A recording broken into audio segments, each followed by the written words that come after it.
Good morning, friends. So today is another half work week day. I want to take you along and just kind of vent some of my thoughts to you because it is nearing the holiday season.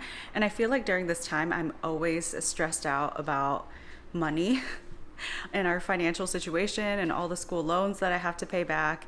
And coming in January, where that 0% interest rate is kind of going to go away. I'm I'm worried. I'm worried. I mean, I don't think that I've been splurging. Like the only thing I buy are probably scrubs. And I haven't bought myself real clothes since college, I feel like. I mean, I guess other things is like food. We do spend a lot of money on food. Like this. Do I need this collagen peptides? And I don't even believe in the collagen, but I take it and I drink it because there's 18 grams of protein in here. And look how small the scoop is. And it tastes like nothing. So I put it in my coffee. This thing here from Costco was like $32. Did I need this? No, I didn't. As compared to this whole scoop is 20 grams of protein. Like this is like 4 times as much volume. There's no way I can put that in my coffee. So I lied. 2 scoops of this is 1 serving and 1 scoop of this is 1 serving. But still, look at the difference.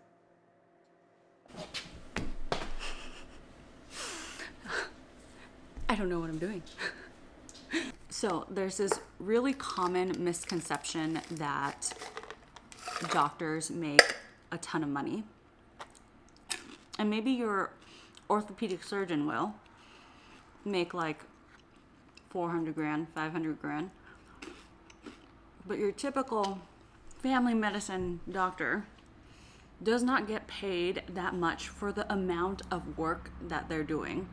For example, I am going to go into work before my scheduled appointment times to answer some messages from patients, to review some labs and talk to patients about them, to review imaging studies, to review notes from other providers if my patients had gone to see a specialist, and just have an overview of my schedule overall to see what type of patients are coming in, what they need for today, and like just setting that up and being prepared.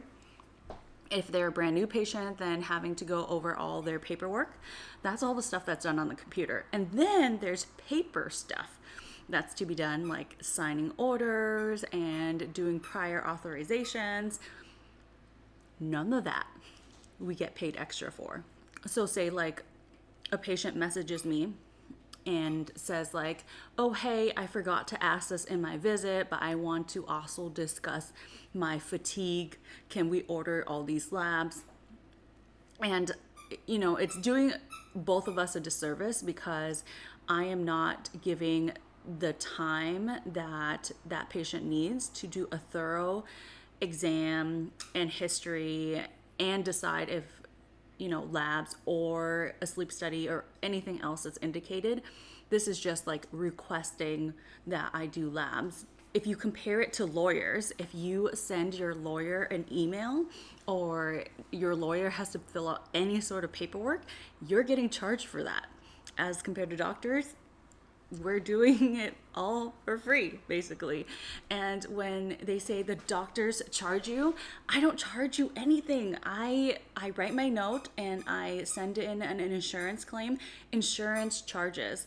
And then the institution takes the majority of the money and then they give me like 20%, if that, and or probably even less because I am not in private practice. And so I get pennies on the dollar.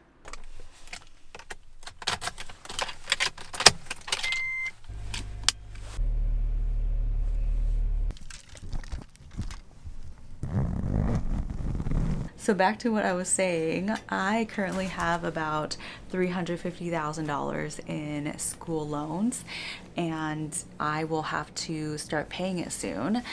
and there's really two options I can go. I can either refinance right now and significantly decrease the interest rate and pay it off aggressively, or I keep it federal and pay it off with the income-based loan repayment program. PSLF is not an option for me just because I am not working full-time. You need to work full-time for 120 qualifying payments, which equates to about 10 years of working full-time and be at a qualifying institution, and that is just not me. Not at the institution and not willing to work full-time. As you guys can see, I'm already working like 30 hours a week with being part-time. If I work full-time with all the extra work that I have to do, I'm on call right now. I'm not getting paid for that. And so, you know, I would be working close to 60 to 80 hours a week, and I'm just not willing to do that at all. So that's out of the question. Refinancing, I would get significantly lower loan interest rates, so anywhere from 3%-ish, possibly even lower. I'm not sure. My friend just refinanced for about 3.7. My current interest rate for my school loans consolidated is 6.25%. When I do auto pay, it decreases it by 0.25%. The federal government also subsidizes any interest that I do not pay. What that means is that based on my income, I have a standard payment each month, and if that standard payment is not covering the interest, anything left over, the federal government will cut that in half. So over the last few years while I was in residency, my payment was $0. So everything that increased each month was interest. And so they would just decrease that. So basically my interest rate over residency was 3% based on repayee loan repayment program. So once I refile my taxes this year, since I'm making a lot more money, I will see how much I'll have to pay each month. But as of right now, it's telling me I probably have to pay around $3,000 to $4,000 each month. And if you guys know, I actually broke it down on how much I'm actually getting each month from my job. And then here on YouTube, I'm not even making any money at all, or very minimal money. And so I don't know what to do. So yeah, it's getting really dark now, as you can see outside. Like, you can't even see out there. Anyways, so I'm going to be heading home now and having dinner with my family, and then coming back tomorrow to work some more.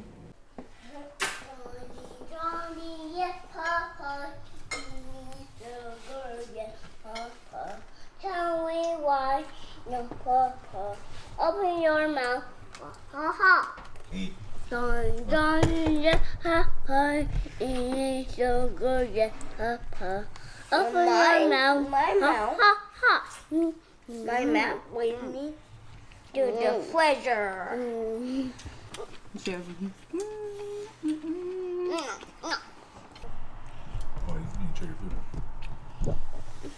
Check your food. At the same time.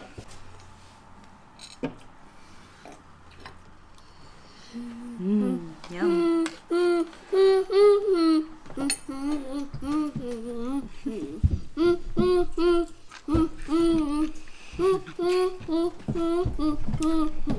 Ah. Are you lost? Where is my mommy? I don't know. You were. I found your friend. No, that's not my mom. What? Mom. My mom is very big. Like this. Well, my mom has pointy ears like this. Is this your mommy? Yeah. Yeah.